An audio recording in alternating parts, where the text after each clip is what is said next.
and welcome to Sending Off, a podcast about women's soccer. Today, I'm joined by two fixtures of their respective club supporters groups. I'm so pleased to have them because we're going to discuss, they're going to help me discuss an idea so perplexing and objectionable and so easy to dunk on as well, as a league supporters group. Led by none other than Call Her Daddy host Alex Cooper. But before we dive into all of that, let me fully introduce my guests. First, we have Natalie Lazo, Natty Blaze. Most of my it's Natty Blaze, Natty, whatever works. Sorry. You can find them on all of the socials as Natty Blaze, I think. But they serve as a capo and tifo cryptid for Cloud9, who of course supports Gotham FC. Natalie, how are you? I'm doing pretty well. It's been a long week so far, and it's only Tuesday. But from both the professional side and also our fun side, because it's clearly there's no escaping the chaos that is that is happening across all fields going on. But Yeah. happy to be here and happy to talk about it. Awesome. Thank you. And we're also joined by Riss Willett, who is a co-founder of the Rose Room Collective, which is the intersectional non-white supporters group for the Washington Spirit. She also covers the Spirit for Shea Butter FC. Riss, how are you doing? I am awesome. Thank you as well for having me on. Yeah, I'm so excited to talk about this. I've just been waiting all since the weekend to really dive in. But before we do, you two have been involved in supporters culture in the NWSL since, is it fair to say, since the beginning of the league? I have been a little bit more of a later addition to it, but Okay. I was more active on the men's side first. That was kind of like my gateway drug into everything else. But I am very happy and, obviously grateful to have the space that we do in the NWSL. It's so much different from the MLS side of things, just being a fan of soccer in general. And so imagine my surprise when that space has already started giving issues. So Yeah. Yeah, I'm a little bit of the same as Natty. I joined Spirit Squadron probably not too long after the Spirit moved to Audi Field. Okay. So I'm a little bit of a later game too. You two are just so prolific, I guess, in my mind. You've been around forever. It's because I speak loud, and that makes people notice me. Yes, volume helps. We're still the perfect guests to talk about a clip that's been really making its way around social media over the weekend of NWSL Commissioner Jessica Berman at the She Believes Summit. Really the perfect platform for her to announce this. She discussed a new wrinkle to the league's, which I didn't even know that the league was partnering with Alex Cooper as the hydration partner. I had no idea that she had a hydrating drink, a brand. Well, I knew of the podcast brand, I knew of the podcast network, but not the, her passion for hydration. The expansion. Yes. And she announced that this year Alex Cooper will be heading up, quote, a league supporters group called Unwell FC that will be attending various games throughout the season. Here's a clip of the commissioner talking about it. Discussion we had at the beginning about women supporting women, that's her whole platform. Her whole platform is about women supporting women and showing up in numbers and standing together.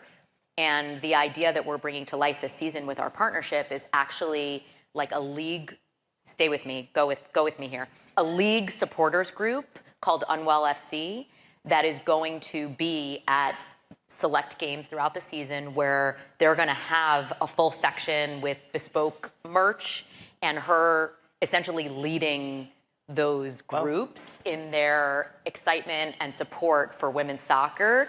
Sort of think of it as like when you're at an Angel City game and you see Natalie Portman or Jennifer Garner leading the supporters group, that's going to be happening around the league with Alex Cooper and her fans. And we think that's going to be such a catalyst for our growth, and we're so excited about it.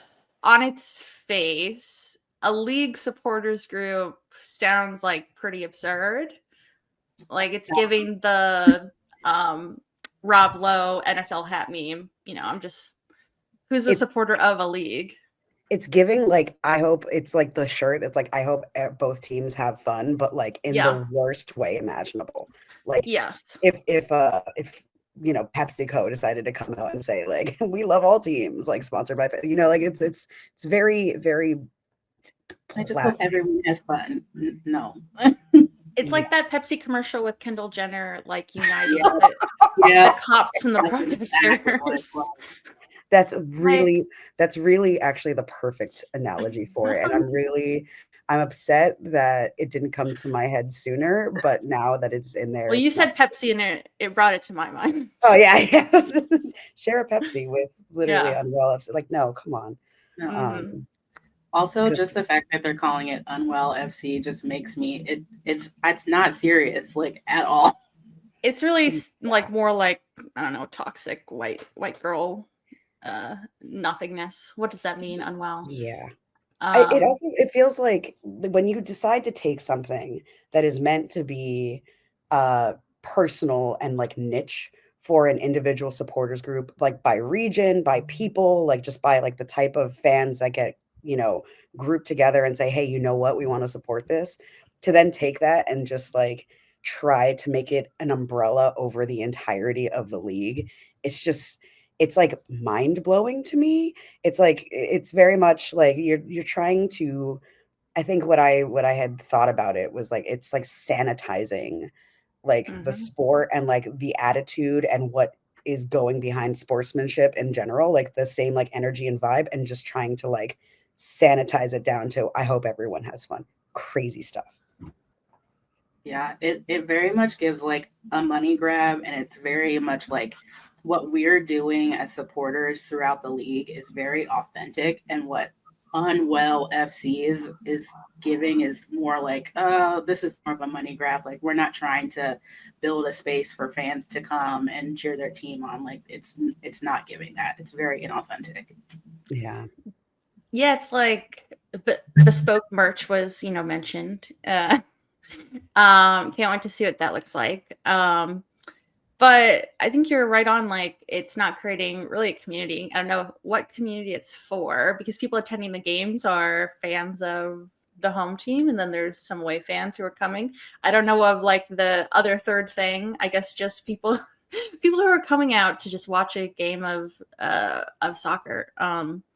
But I think also what Jessica Berman said, you know, she gave Jennifer Garner and Natalie Portman as like kind of examples of leading Angel City supporters groups, which we know is, you know, maybe a photo op once a year for them, which is, you know, it's nice. It's fun that they do that, but it's not who those supporters groups are or what they're about all the time.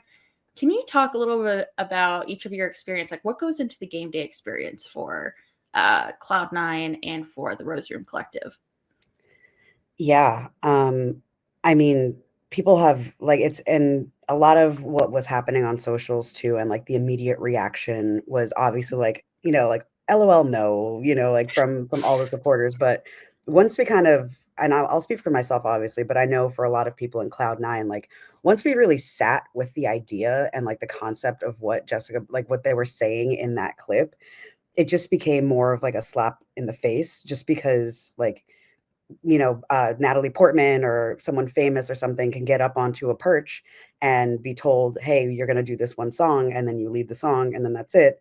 But other than that, like there's so much orchestration and tech that goes behind just the game day experience for a supporters group. Like you have people don't know a lot of this, but like at least for Red Bull Arena, or sorry, Sports Illustrated Stadium, the CIS, you know, we have to do our own setup and breakdown. Like we have to put up all of our banners and zip tie them, and then we have to take them down afterwards. We share a stadium with Red Bull, so we can't leave our stuff up. Usually they have another game like either the day after or the Saturday after, so we have to have everything cleaned up. There's that, you know, actual game day. There's making sure people have the song lists, the tech that goes behind that. Like we've been using QR codes since the pandemic, just orchestrating the halves. Some people do playlists, but like a lot of the times you're going off of the cuff just based off of the vibe of the game itself and what's going on. So like, we see Bruninha obviously like, doing a warm up or something. And our capo is like myself and, Marge, for example, will just be like, oh, Bruninha's over there. And then we'll break into like tequila, but we do Bruninha because it's hilarious. And she's acknowledged us, like it's those like very organic interactions that people think are, set up, but they're not. And it's about knowing where you are in the game, like your surroundings, and also just juggling 10 different things at once while also being loud and supporting the team. Yeah, a little bit of the same experience. I'm not always at Spirit games, so I can't speak to a lot of the things that we do, but we share a stadium with DC United, so nothing can stay up. Everything is the same. We put our own stuff up, we take our own stuff down. And of course, like Meredith is our capo, and then we have Ramos, Pineapple Kurt, and then Rashi. But, Meredith is one who really is running it, and it's a lot of work as far as like gathering things in the Slack, like letting people know like we need this, and this. We need people to volunteer. There's also tabling. So like for us at Rose Room, we are strictly off of donations. We don't have a membership. We fund ourselves off of donations. Yeah. Spirit Squadron has a membership, so you have to pay a fee every year to remain in the group and also get those perks. Like we do merch every year and things like that. So it's not just like we're doing this for free. So this is not like something that we get paid to do. This is sometimes comes out of our own pocket. It's very hard. It's tax laboring, and it's very frustrating to me that they just pop up and say, "Oh, we're gonna do a supporters group," and just you have all the money to do those things. We have to do those things on our own. Yeah. I think a word that stuck out to me that Nat said was organic. Like this is not organic, authentic. It's very manufactured. I think something people have been discussing a lot is like the manufacturing of soccer culture here in like the US. And I think this is like a perfect example because it's so forced and cringy. I think it always comes across as cringy when these kinds of endeavors are put out there. Yeah. And like it's grassroots at the end of the day. Like, Cloud9 has an entire history. Like we went to the finals in 2023 and you can see me in a lot of the pictures screaming and crying and, throwing up, all of that stuff. But there's one thing that Hopefully I not throwing up. Almost, you don't know. There was a lot of emotion happening at once. But there was, in all of the pictures you had, like I have a cowbell with me. That cowbell has been around since the inception of Cloud9. You know what? Like it has like, there's history, there's like tradition, there's new traditions obviously always being made. But at the same time, it's like, a lot of these supporters groups, by and large are also like nonprofits. Some of them have 501c3 status. Like we take a lot of care in putting these, putting all of this paperwork and all of this together because there's a pride in having everything be volunteer driven. Like, the FO or the front office can always tell like, hey, we'll give you some money to do this, this, and this. But at the end of the day, it's up to us and our discretion. And the amount that the front office gets involved with us is also something that we take care in trying to like mitigate as well. Like when they ask us for opinions and we give it to them, and then they're like, well, we're going to go ahead and do the LFG GFC thing anyways. And it's like, okay, well, why did we waste our time in meeting with you? Why do we have board members that take time out of their schedules to do this? It's very frustrating. And we end up doing a lot of work that they get paid to do for them for free. Like it's okay. That's actually breaking news to me. That's great, T, that the club asked your opinion, because that is last week I talked about how much I hated it. Talk about manufacturing culture. It was just like I was like, just amplify Cloud9, just amplify what they're doing. Have them be involved. for a chant and gave them that idea, said, hey, we're going to try this in our section. If you want to amplify this, go ahead. And they still went ahead and had little kids saying LFG, GFC. But we get yelled at for cursing in our songs. You know what I mean? Like there's a lot of double standards, and like it goes back to that sanitization. Like obviously there's inclusivity, but then there's like sanitizing soccer culture, and that's not how things go. Yeah, I think like on top of sanitizing it, I think in this time where the league is so interesting, we have so many interesting players, so many players who came into the league last year and like really blew things up, and it's so competitive. I think this would now be the time that we're really driving home like that kind of marketing of competition and greatness and excellence, and like these women like are fucking cool, and and instead it's like I think what Jessica Berman said, like everything Alex Cooper is about is women supporting women, blah blah blah, like this women's interest angle that pops up very cyclically for the NWSL. Like, what do you think about at this point the league being made into like a women's interest thing when we know it also extends so far beyond women? Mm-hmm.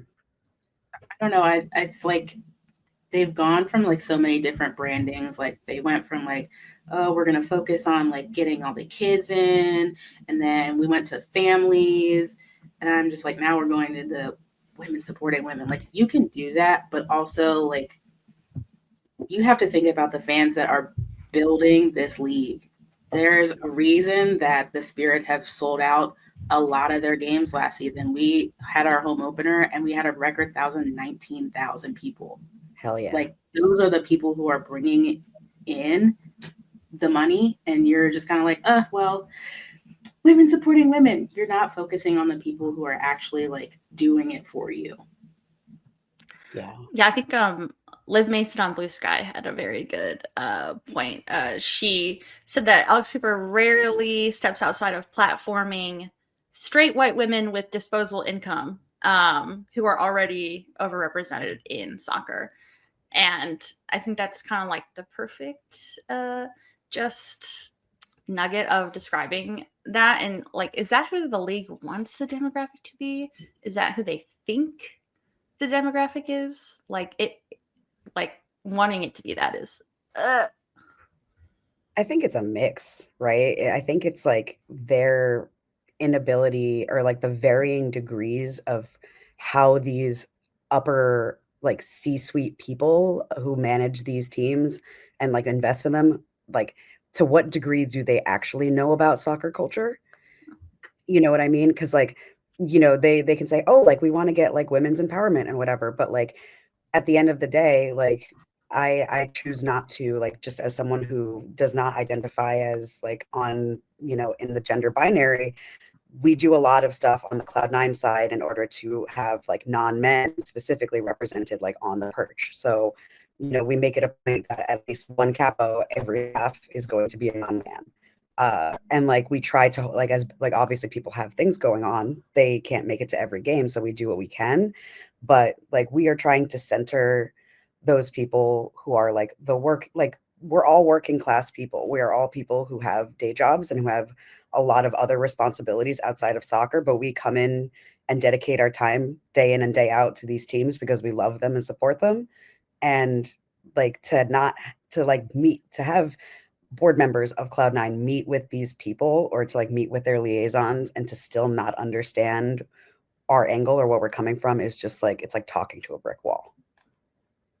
Yeah, I kind of agree, especially, like as a co-founder, we had such a very strong relationship with our FO, and through the years it's been kind of like iffy and things like that, and we've gone through liaisons, and our liaisons are like our point of contact between us and front office. So like we could say, hey, like we don't really think that you should be doing X, Y, and Z, and they can take that back to front office, and front office will be like, okay, we're still gonna do it. Like if you want to have that kind of connection with your fans, and especially the people who are running your supporter sections, you can't just say, hey, we want your opinion on X, Y, and Z, and then we're just not even going to acknowledge it. Like,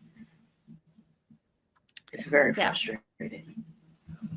I think choosing to talk about Alex Cooper herself, like choosing, kind of like straight, blonde, white woman with a lot of income, wealthy, obviously, to be in such a prominent platform, on these games, like that's who you're kind of showing as like, this is who our supporters are. Especially with her, her origin story, her ties to Dave Portnoy and Barstool Sports, who we know is an agent of misogyny and racism and transphobia. It's just disappointing to me that, because we know that the supporters of the league are queer and not white and, very diverse. Like, to not put someone like of the everyday supporters group kind of in that kind of platform, who is probably an actual supporter of soccer. I don't know Alex Cooper's connection to the NWSL other than when she interviewed Trinity, but like, it's just disappointing to me. Yeah, I'm pretty sure she played like college soccer or something like that. Like, I don't know if she ever actually got to the professional like level, but she played. So she played soccer. So like, I get it from that angle, but that is literally the bare fucking minimum. Like, great, you played soccer, fantastic. You still don't know what it. Yeah, so did I. I still do from time to time, just to see if I still have it. But like, the point is, like, we are living this every day and every season. And unless you have someone, like, the rare occasions when a player who isn't on the roster will come into the section, which has happened before for Gotham in the past, like for Cloud9, and it was some of the most special times we've ever had. Like, even players like who play on the field don't really understand how much we do. Like, I remember, what was it, last year when we did one of our Pride Tifo for Cloud9, that apparently like Juan Carlos Amoros was just like, he thought that they were printed. He thought that they were all like computer made. And we literally turned to him and said, or like, we were like, no, we paint this. Like, we freehand all of this shit. Like, we have schematics, we do all of this. And like, you have no idea how much manpower goes behind just something like orchestrating a tifo or like a stadium wide whatever. And so like, it's like, she is not our demographic, and like, as supporters, like, it is on us and on, like, it is our responsibility to push back from this, because they will continue pushing in the direction that they think is correct. And so like, by and large, one of my mottos for this year has just been bullying works. And like, until they understand, like, we will continue to be pushing back. And like, that's just the be all end all, in whatever way that goes, as a supporter, like taking, or like the group itself taking a stand. I think what you said with Juan Carlos gave me the awful idea that Unwell FC tifos are going to be like AI generated. They're all going to be printed. They're all going to be printed. They're not going to have, we know they're not going to have tifos. They're not going to have, like, could you imagine? Oh my God. Yeah. Like, I don't even know what kind of chance would they do. Like, they can't be, and no one can be Jake and come up with, you're my favorite soccer team, and like call it a day. You know what I mean? That's a deep cut for anyone who knows, you know. I do wonder logistically, like, where are these sections going to be? Like, have you been told anything? It was the first time you found out about this from that clip? Yes. So the clip dropped in a message, and I saw it. And like I said, my immediate knee-jerk reaction was just anger. I was like, hold on. First of all, you don't even know what goes into making a supporters group.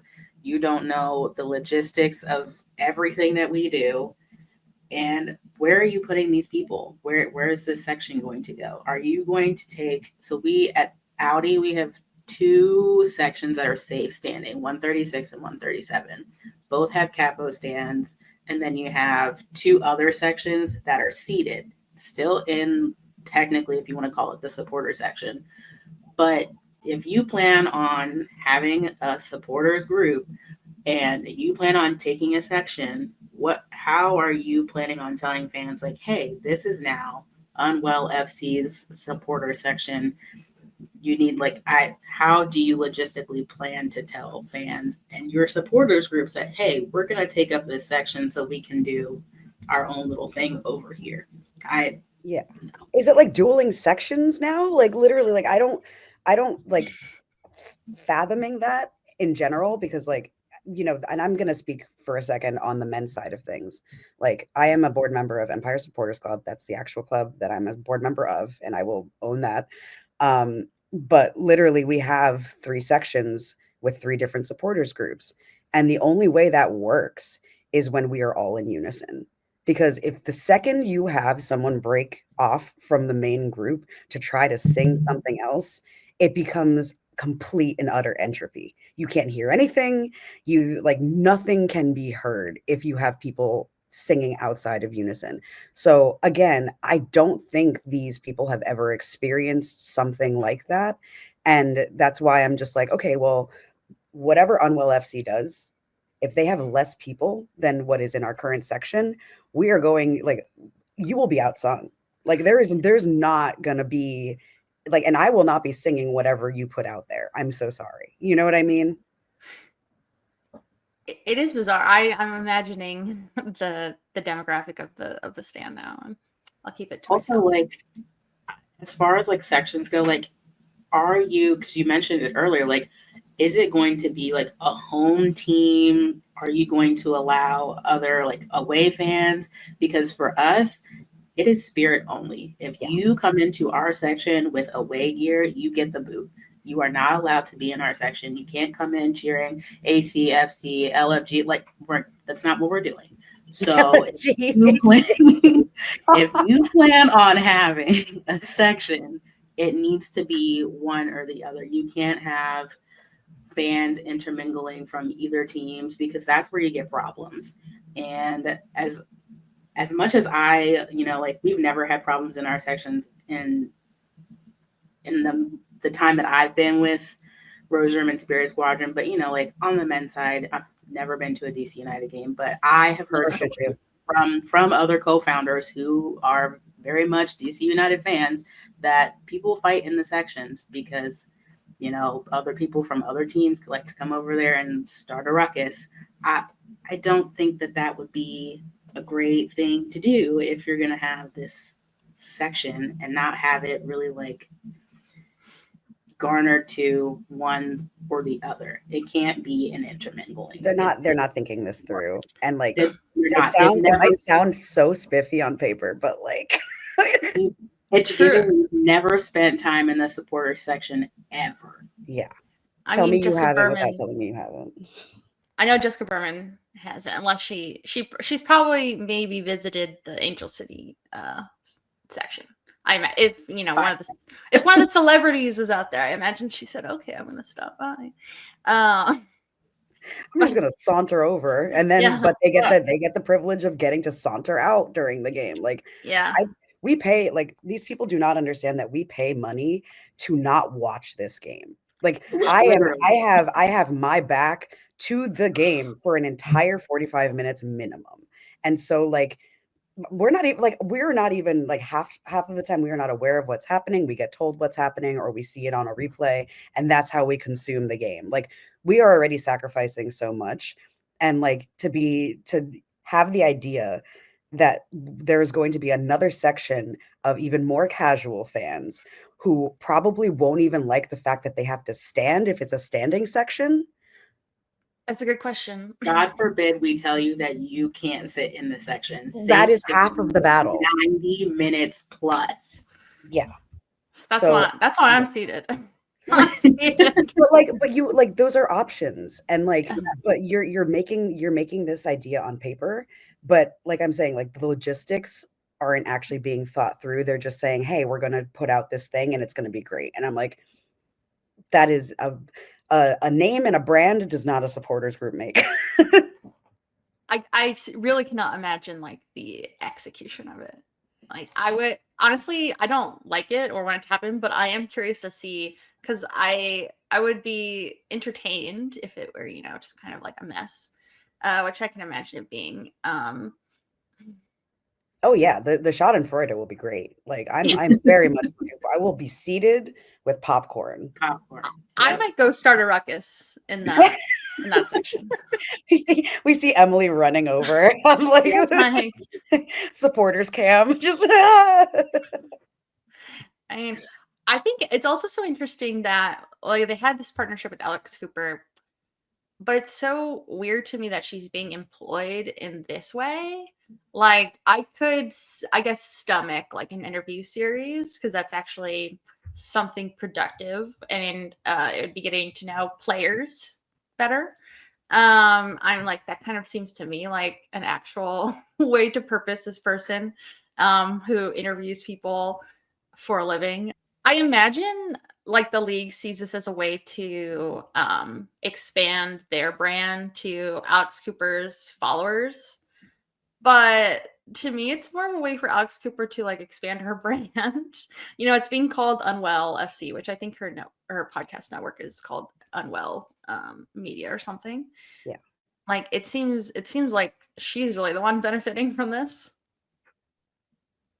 For sure. And I'll hand it to them. If they wanted to do this, they could have very well reached out to somebody in the ISC and said, hey, we want to do this with our supporters groups.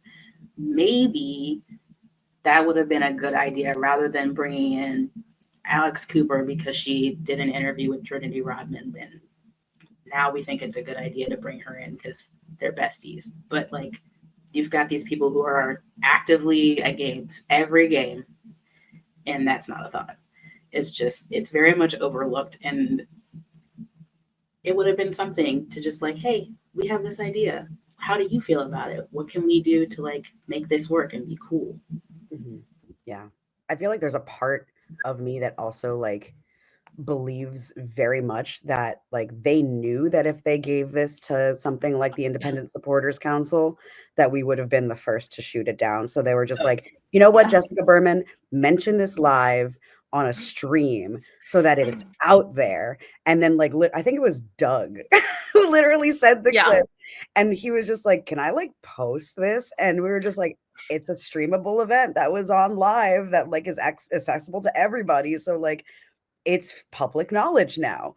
And like that instance, like that action was what really made me like initially be like, oh my God, like they can't be for real. And then like later she's like, oh no, this is going to be a real thing. And I'm like, Yeah. She said, go with me here. No, yeah, go with me here. Yeah. Follow me on this. I know this doesn't make any sense. She was like, believe this for a second. And I'm like, I already don't believe it because you're saying go with me here. Yeah. No. The belief has not been suspended. I think she might have said that Alex Cooper like came up with this idea. Someone can correct me if I'm wrong, but I think she said that at some point in this interview, which is interesting, I guess. Yeah. I guess you can't say no to someone with that kind of like reach and power.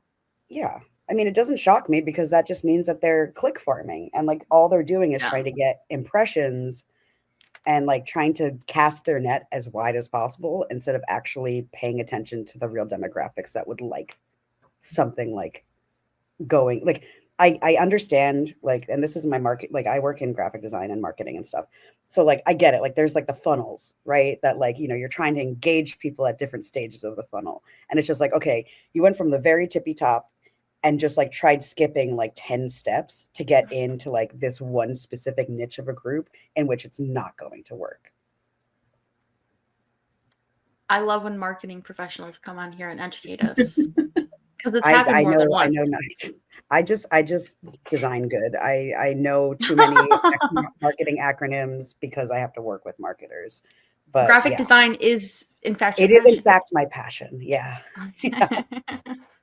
Well, now I know why you're so involved with the TIFOs. Yeah, it's called weaponizing my BFA. The one thing I can weaponize in soccer culture, but again, it's to build up soccer culture. Like we're making iconic stuff, and like that's not me just tooting my own horn or anything. There's an entire group of people that go behind facilitating all of this. And so like when we do some cool stuff, like we can rag on Portland all we want, but like at the end of the day, they have an entire warehouse for this, and what they produce are literal works of art. You know what I Yeah, mean? Like, and that is still soccer culture. I will never poo-poo a Portland tifo because I want to. right. Like I want to. That like I won't go into it, but I dislike Portland with a deep, deep passion. Yes. But what they do is far, and I could never. Yeah. And like we all have like friends in all of these different supporters groups. Like I think that's something else that this league doesn't realize, that like despite having allegiances to other teams, we're all like it's not like MLS where some of those things can be that deep. Like for people who are like in touch with themselves, it's not that deep. It's And not. like I have my designated DC friends, like I call Doug my one designated DC United like friend that I will care to admit that is my friend. But like that's all in joke, and like we all know Portland people, like we all know Rose City Riveters, and we all know people who also work on these things. And so like, we want to support each other, but like having a league-wide supporters group is not the way to do that. No. We're all friends. We all talk. We all talk. If one person hears something, everyone hears it by the end of the day. It makes me think that Jessica Berman's never lurked on WOSO Twitter. Now WOSO Blue Sky. Like, get with it. Oh my God. What a community. Truly, like the way that news carries like wildfire is actually really impressive. Quickly. This is actually a love letter to the WOSO community. Honestly, yeah, because like these are some of the best people that I've met, like just in general, and like I have so much love for the people who I know now around the country that like I will offer a couch to, and they will do the same for me, like if our teams are in town. But like this is all like that's organic, it's grassroots, it's meeting people out who do the things that you do and like talking about it and like building up at the end of the day, despite whatever regional allegiances we might have, I think that is a perfect note to wrap up that conversation. I'll now go to my favorite segment that we do here on Sending Off, which is every week we like to pick something in soccer culture, soccer discourse, maybe something that happened in a game in the news. And we just spent, 35 minutes sending off Jessica Berman and all that. So that was one. But I want to see some of your takes, a little take from each of you. You're gonna give it the red card. You're gonna send it off. What are you gonna pick? I'll start with Nat. With me? With you. I'll let you want me to go first. And thanks to thanks to Cloud9 for these. We have these wonderful business cards that Jen produced. But my red card is going to be for any and all mentions of racism and the inherent transphobia that is in soccer, that has wormed its way into our community because of people who have a very specific idea of how gender is performed. And when there's someone who is not within those norms, they are attacked. So obviously I'm speaking just to the Barbara Banda situation that happened at the last Gotham game that we had at home. And the fact that and this is a little behind the curtain, you go to Sports Illustrated Stadium now, and they have this really neat thing that's called a stadium memento. And so you have your ticket number in your row, and you can look this up online. And there are cameras around the stadium that will take pictures in key moments of like, emotion and whatever. And so the reason why we were able to action on all of this was because the motherfucker, and I'm sorry, that's going to be my one big word for the day. That's fine. The absolute asshat that decided to go and say those things in the section that he did got caught in 4K doing it. And so like the person who was on the Reddit thread who had originally posted it was like, hey, I'm in section X, row Y, whatever, and I heard it this far down. And so we like our board or whoever it was went in, found the pictures, and they got to identify the person and revoked their season tickets. Like without there would not have been any action. And that's, I think, the part that really pisses me off the most. because otherwise people something like that go. But I'm really proud of the community and how we rallied around, how unacceptable that was, and managed to get that man thrown out and, his season ticket revoked. So hopefully that also serves as a lesson to everyone else that is not welcome in our house. Let that be the standard. It's actually insane to me that you could be a season ticket holder in this league and to behave that way. But I guess we shouldn't be surprised, unfortunately. That was an amazing sending off. Thank you. Riss, do you have something to send off? I wasn't going to specifically talk on that part, but just in general, we have a lot of players who have come over from different countries, and it's really unsettling the amount of racism, and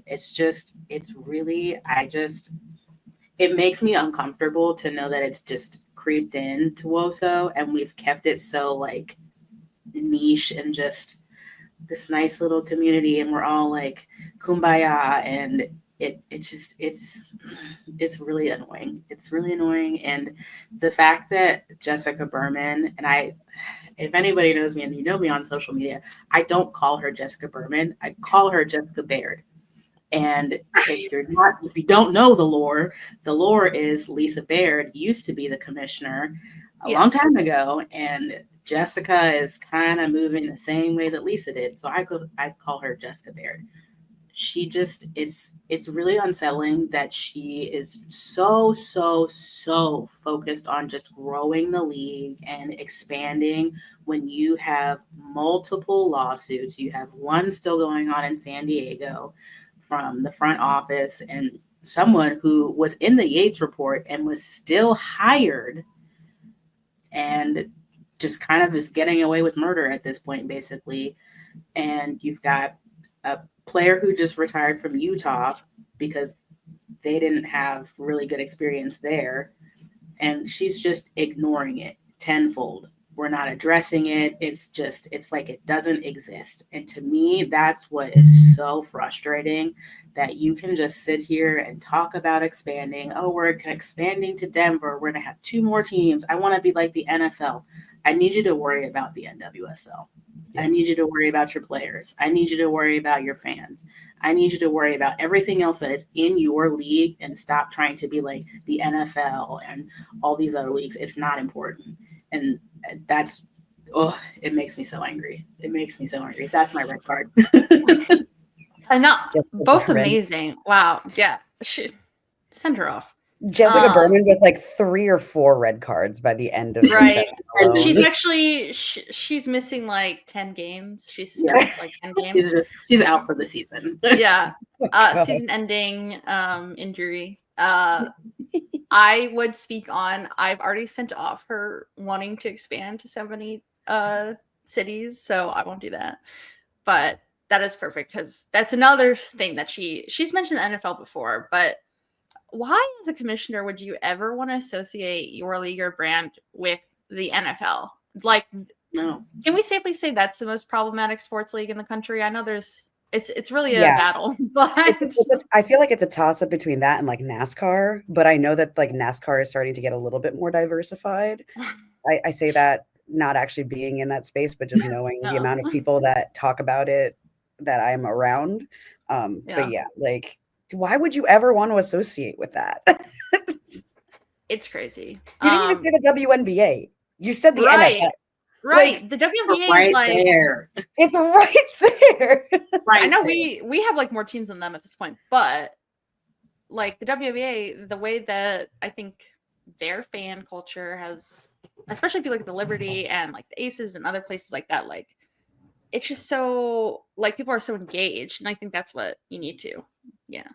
Liberty, let's run it back. Be like Ellie. Don't be a culture vulture. But yeah, that's absurd. I'm so glad you guys were like very serious in yours, because I am not gonna be serious at all here. I'm gonna keep it short and sweet. I'm sending off the elevator that trapped Becky Sauerbrunn and Yes. and Avery Patterson, Alana Cook, and I'm not sure who else was in that elevator, but That I'm was sending so you off good. because you are jeopardizing a national treasure in her life, in Becky Sauerbrunn, and the lives of some young USWNT hopefuls. I'm sending off the elevator. How dare you? Give it the red card. Take it out of commission. I don't want you taking anyone up and down ever again. Abolish that elevator specifically. Yeah, that elevator specifically. Yeah, no, none else. Just take that one out. Okay, where can everyone find you to? Social You first, media. Riss. So I am on Blue Sky, Riss Willett. I think there's an underscore in there. I'm not sure. I don't really remember. I'm also on Instagram. Riss explains it all. If you're a '90s baby, Clarissa explains it Hell all. yeah. The Clarissa. I see There's you. an underscore at the end. And then Rose Room Collective, Blue Sky, and Instagram as well. I don't run our socials, but shout out to Rose Room because that's my people. Hell yeah. They're great. They're pretty good for DC supporters. Thanks. You can find me starting shit. And also across most socials, I'm still on Twitter for just the memes and for the sports discourse that still exists there. But I'm on there, Instagram at Natalie B. Lazo, and I am on Blue Sky at Natty _ Blaze, I believe. But yeah, find me on across the web. Come say hi. Or if you're at a Gotham game, also come say hi. We love making friends. Yeah. That's what the supporters group is all about. Mm-hmm. And you can follow us at Sending Off Pod on Instagram and Blue Sky.